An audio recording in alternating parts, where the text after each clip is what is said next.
நேயர்களுக்கு வணக்கம். ஒரு மாநிலத்தில தேர்தல் வருதுன்னா, அந்த தேர்தலுக்கு முன்னாடி இப்ப அது நம்மளோட ஆள்ற மாநிலமா இருக்கும்போது, அந்த தேர்தலுக்கு முன்னாடி எதிர்க்கட்சியில இருக்கிறவங்களோட வீட்டுக்கும், அதாவது எதிர்க்கட்சியோட தலைவர்கள், நிர்வாகிகள் இவங்களோட வீடுகளுக்கு, அலுவலகங்களுக்கு, அவர்கள் தொடர்புடைய இடங்களுக்கு அமலாக்கத்துறைய ஒரு ரெய்டு போயிட்டு வாங்களேன் அப்படின்னு அனுப்புறது பாஜகவோட ஒரு பொலிட்டிக்கல் ஸ்ட்ராட்டஜி. ஒரு பொலிட்டிக்கல் ஸ்ட்ராட்டஜிங்கிறத தாண்டி அவங்களுக்கு தெரிஞ்ச ஒரே பொலிட்டிக்கல் ஸ்ட்ராட்டஜியும் அதுதான். அந்த மாதிரி தான் இடி ரைடு, ஊழல் வழக்குல தூக்கி உள்ள வச்சிருவேன் மிரட்டி தான் இங்க தமிழ்நாட்டுல பல கட்சிகளையும் அவங்க கண்ட்ரோலுக்குள்ள வச்சிருக்காங்க. திராவிட பாரம்பரியம் கொண்ட கட்சிகள் அப்படிங்கிறத மறந்து அவங்களுமே அதுக்கு வளைந்து நெளிந்து கொடுத்து போயிட்டு இருக்காங்க. சரி, ஓகே, அவங்கள இப்ப மக்கள் தூக்கி 3வது இடத்துல வச்சுட்டாங்க. ஏன்னா நீங்க உங்க திராவிட கொள்கையை மீட்டெடுத்து பாரம்பரியத்தோட திருப்பி வாங்குன்னு அவங்கள ஒரு ஓரத்துல வச்சுட்டாங்க. இப்போ கோவாவுல தேர்தல் வரப்போகுது. இப்ப கோவாவுல தேர்தல் வரும்போது நாங்க எங்களோட ஸ்ட்ராட்டஜி அங்க பண்ணலனா, இப்ப நாங்க தான் ஜெயிக்க போறோம். எப்படி இவிஎம் மிஷின் எங்க கண்ட்ரோல் தான்.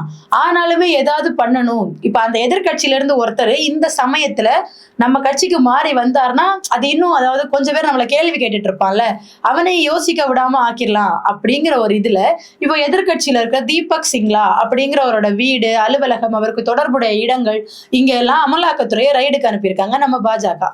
அவங்களுக்கு பொதுவாவே யாரையாச்சும் முடக்கணும், இல்ல நீ எனக்கு எதிராக கேள்வி கேட்கிற, உன்னை நான் இல்லாம பண்றேன், இல்லைன்னா நீயே அப்படியே வளைஞ்சு கொடுத்து நான் சொன்னேன் இங்க ஒருத்தர் பண்ணாருன்னு, அந்த மாதிரி என் கட்சியில உங்களை நீங்களே இணைச்சுக்கணும் அப்படிங்கிற ஒரு தேவை எங்க கட்சிக்கு வரும்போது நாங்க எங்களோட களப்பணியாளரா இருக்கிற அமலாக்கத்துறையை தான் முதல்ல கையில எடுப்போம்.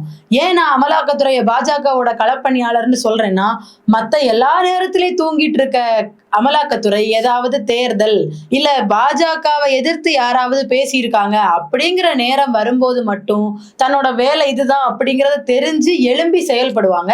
அதனாலதான் நான் அந்த வார்த்தையை இங்க மென்ஷன் பண்ணேன். இப்ப நம்ம விஷயத்துக்கு வருவோம். தீபக் சிங்லாவோட வீடு, அவருக்கு தொடர்புடைய இடங்கள், அலுவலகங்கள் இங்க எல்லாம் சோதனை நடத்தியிருக்காங்க. அதிகாரப்பூர்வ அறிவிப்புகள் என்ன சொல்லுதுன்னா, இந்த இடங்கள்ல எல்லாம் சோதனை நடத்தப்பட்ட கொஞ்ச நேரத்திலே தீபக் சிங்லா அவர்கள் கைது செய்யப்பட்டிருக்காரு.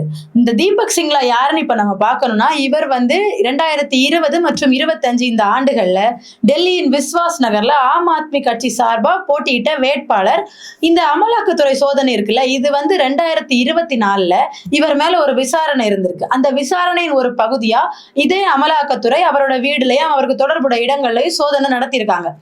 இப்போ இந்த தேர்தலுக்கு முன்னால நடத்தப்பட்ட இந்த சோதனையில மட்டும் சோதனை நடத்தப்பட்ட கொஞ்ச நேரத்துக்குள்ளேயே தீபக் சிங்லா அவர்கள் கைது செய்யப்பட்டிருக்காரு.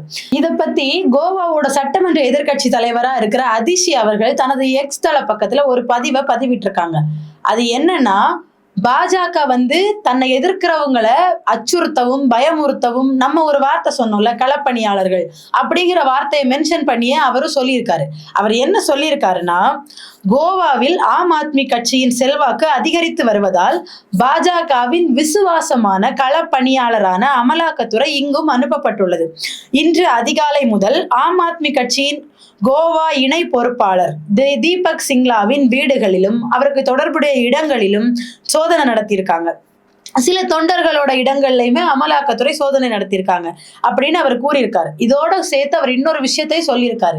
அது என்னன்னா, பாஜக எங்க தொண்டர்களையும் எங்களையும் அச்சுறுத்ததை தாண்டி எங்க அமைப்போட தரவுகளை கைப்பற்றதுக்காக தான் இந்த அமலாக்கத்துறை சோதனை அப்படிங்கிற விஷயத்த கையில எடுத்திருக்காங்க அப்படிங்கிற ஒரு குற்றச்சாட்டையுமே அவர் வைக்கிறார் இந்த இடத்துல. இதுக்கப்புறம் அவர் ஒரு காணொளி ஒண்ணு வெளியிட்டு இருக்காரு. அந்த காணொளியில என்ன சொல்றாருன்னா, மேற்கு வங்க தேர்தல்ல இப்ப நடந்த 2026 சட்டமன்ற தேர்தல்ல நமக்கு தெரியும், திரிணாமுல் காங்கிரஸ் தோற்கடிக்கப்பட்டிருக்கு. மம்தா அவர்கள் முதலமைச்சர் ஆக முடியாத நிலைமையில இருக்கு. இந்த தேர்தல், அதாவது 2026 சட்டமன்ற தேர்தலில் வெற்றி பெறுவதற்காக திரிணாமுல் காங்கிரஸோட உறுப்பினர்கள், தொண்டர்கள் வீடுகள்ல எல்லாம் அமலாக்கத்துறை சோதனை நடத்தி அது மூலமா அவங்க அமைப்போட தரவுகளை கைப்பற்றி இப்போ திரிணாமுல் காங்கிரஸ் தோற்கடிக்கப்பட்டிருக்கு. மேற்கு வங்கத்துல பாஜக ஆட்சி அமைஞ்சிருக்கு. அதே இதைதான் பஞ்சாப்லயும் செஞ்சாங்க. அதாவது மேற்கு வங்க தொடர்ந்து பஞ்சாப்ல இது நடத்தப்பட்டது. பஞ்சாப்ல எப்படின்னா, பொதுவான கட்சி தலைவர்களோட வீடுகள்ல இந்த சோதனை நடத்தப்பட்டது. அவங்களுக்கு தண்டனை கிடைச்சது. அதாவது பாஜகவில் சேர மறுத்த சஞ்சீவ் அரோரா போன்றவர்கள் எல்லாம் சிறையில் அடைக்கப்பட்டாங்க. ஆனா அங்க இருந்து தப்பி ஓடின பாஜகவை சார்ந்தவர்கள் மேல எந்த விதமான நடவடிக்கையும் எடுக்கப்படல.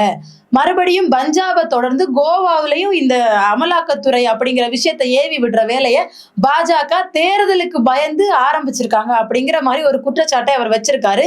இது கூட எக்ஸ்ட்ராவா ஒரு பாயிண்ட ரொம்ப ஆணித்தரமாவும் சொல்லியிருக்காரு. அது என்னன்னா, இங்க வந்து சோதனை நடத்தின அமலாக்கத்துறையால கூட பாஜகவோட வெற்றியை கோவாவில் உறுதி செய்ய முடியாது அப்படின்னு அவர் ரொம்ப ஆணித்தரமான ஒரு பாயிண்ட அந்த காணொலியில வச்சிருக்காரு. இந்த நிகழ்வுகளுக்கு அப்புறம் ஆம் ஆத்மி கட்சியோட தலைவர் அரவிந்த் கெஜ்ரிவால் அவர்களுமே தீபக் சிங்லாவை ஆதரிச்சு ஒரு எக்ஸ் தளத்துல ஒரு பதிவு ஒண்ணு போட்டிருக்காரு. அதுல அவர் என்ன குறிப்பிட்டிருக்காருன்னா, தீபக் சிங்லா எந்த தவறும் செய்யாததுக்காக கைது செய்யப்படவில்லை அப்படின்னு சொல்லியிருக்காரு. இந்த முதல் வரியை படிக்கும்போது ஒருவேளை உண்மையில எதுவும் குற்றச்சாட்டு இருக்குமோ, ஊழல் இருக்குமோ, அதனாலதான் இப்படி சொல்றாங்களோ அப்படின்னு நமக்கு தோணலாம். ஆனா அதுக்கு அடுத்த வரியில தான் அவர் என்ன சொல்றாருன்னா, தீபக் சிங்லா பாஜகவை எதிர்த்து போராடுறதுனாலையும் பாஜகவுல சேர மறுத்ததாலையும் தான் அவர் கைது செய்யப்பட்டிருக்காரு. தீபக் சிங்லா ரொம்ப தைரியமானவர், நாட்டுக்காக போராடுறவர் அப்படின்னு அந்த எக்ஸ் பதிவுல அரவிந்த் கெஜ்ரிவால் அவர்கள் குறிப்பிட்டிருக்காங்க. இப்படி தொடர்ச்சியா தேர்தல் சமயத்துல எதிர்கட்சிகளுக்கு தேர்தல் பணியை கவனிக்கிறதா, இல்ல இந்த இடி ரைடை சமாளிக்கிறதா, பிரச்சாரத்துக்கு போறதா, இந்த மாதிரி ஒரு குழப்பமான சூழ்நிலையை உருவாக்குறதுல பாஜக எப்பவுமே தவற விடுறது கிடையாது. அந்த வகையில இந்த மாச தொடக்கம் மே 9ஆம் தேதி ரூபாய் 100 கோடி ஜிஎஸ்டி மோசடி பண்ணிட்டாரு அப்படிங்கிற வழக்கு தொடர்பா திரு சஞ்சீவ் அரோரா அவர்களோட நிறுவனங்கள், இல்லங்கள், தொடர்புடைய இடங்கள்லையும் ஹாம்ப்டன் ஸ்கை ரியாலிட்டி நிறுவனத்துக்கு சொந்தமான இடங்கள்லையும் நடத்தப்பட்ட சோதனைகளை தொடர்ந்து சஞ்சீவ் அரோராவும் கைது செய்யப்பட்டிருக்காரு. இந்த மாதிரி தேர்தல் சமயங்கள்ல எதிர்கட்சிகளை இந்த மாதிரி குறுக்கு வழியில முடக்கிறதுங்கிறது நம்ம ஜியோட அரசுக்கு புதுசு கிடையாது. இந்த மாதிரி இன்னும் பல தகவல்களை நம்ம தொடர்ந்து பார்க்க இருக்கிறோம். இப்பதான் கோவாவில் அவங்க ஆட்டத்தை ஆரம்பிச்சிருக்காங்க. இனி போக போக என்ன ஆகுது, தமிழ்நாட்டுல இப்போ ஒரு பெரிய மாற்றம் வந்திருக்கு. அதுக்கு காரணம் இவிஎம் மிஷினா, இல்ல புதுசா வந்தவர் கொண்டு வந்த அலையா, இல்ல என்ன விஷயம்னு இன்னுமே குழப்பங்கள் போயிட்டு இருக்க சூழ்நிலையில பாஜக வந்து கோவால அடுத்து இப்படி ஒரு கேம் ஆட முயற்சி பண்ணிட்டு இருக்காங்க. இதோட முடிவு என்னவா இருக்கும், இது இப்படியே தொடருமா, மறுபடியும் மேற்கு வங்கத்துல பிடிச்ச மாதிரியே கோவாவிலையும் பாஜக ஆட்சியை பிடிக்கிறதுக்கு வாய்ப்பு இருக்கா அப்படிங்கிறத தொடர்ந்து பார்ப்போம்.